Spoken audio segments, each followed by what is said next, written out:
ఎన్నో ఉన్నాయి ఉదాహరణలు.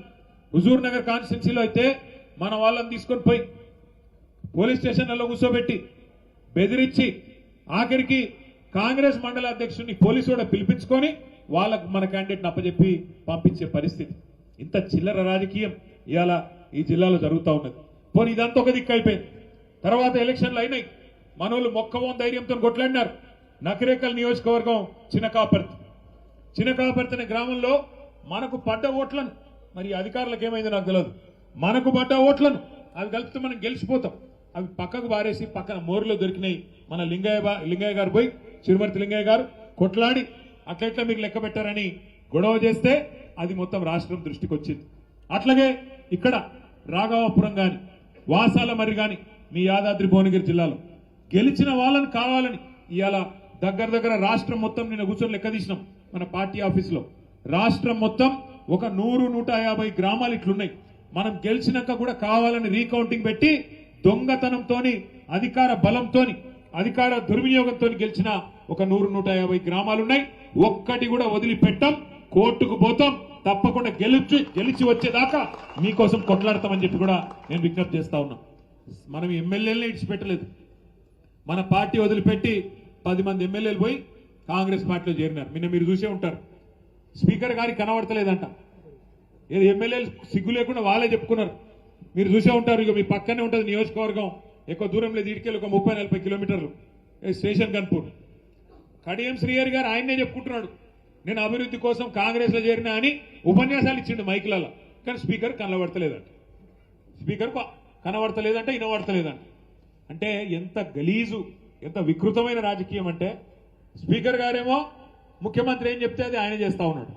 ఇంకా గలీజ్ ఏంటంటే 10 మంది ఆ ఎమ్మెల్యేలు ఎవరైతే పోయినారో వాళ్ళు ఇలా ఆడనా మొగనా చెప్పమంటే చెప్పాలని పరిస్థితులు ఉన్నారు. వాళ్ళు ఏ పార్టీ రాబాయి నీదంటే ఏ పార్టీ ఆనికి తెలియదు. ఎంత సిగ్గుమాలిన పరిస్థితి. ఒక్కొక్కరు 70 ఏళ్ళకు వస్తే 75 ఏళ్ళకి వచ్చిండు పోచారం శ్రీనివాసరెడ్డి. ఏం రోగమైనా నాకు అర్థం కాదు. ఈ వయసులో ఓసారి స్పీకర్, ఓసారి మంత్రి, ఇంకేం చేస్తాడు కేసీఆర్? నీకు సిగ్గు లేకుండా కాంగ్రెస్ లో చేరి ఇలా ముఖం ఎక్కడ పెట్టుకోనా తెలియక కాంగ్రెస్ లో దిక్కు కూర్చున్నాడు. ఏది అసెంబ్లీలో కూర్చుంటే మొన్న స్పీకర్ ముంగట మనోళ్ళు అడిగిరట, మరి నువ్వు మా ఓన్ అయితే గట్టెందుకు కూర్చున్నావా? బాత్రూమ్ దగ్గర ఉంది, జల్లి పోయేది ఉంటుంది. అదో బతుకా నీది? నాకు అర్థం కాదు. ఏం బతుకు? ఇంతకాలం 70 ఏళ్ళు సంపాదించిన పేరంతా నాశనం చేసుకుంటే రేవంత్ రెడ్డి సంకల చేరి ఎందుకు ఆ బతుకు? నాకు అర్థం కాదు. చచ్చిపోయింది న్యాయం కాదు దానికంటే. ఎందుకు ఆ బతుకు? 10 మంది ఎమ్మెల్యేలు ఏం బతుకది?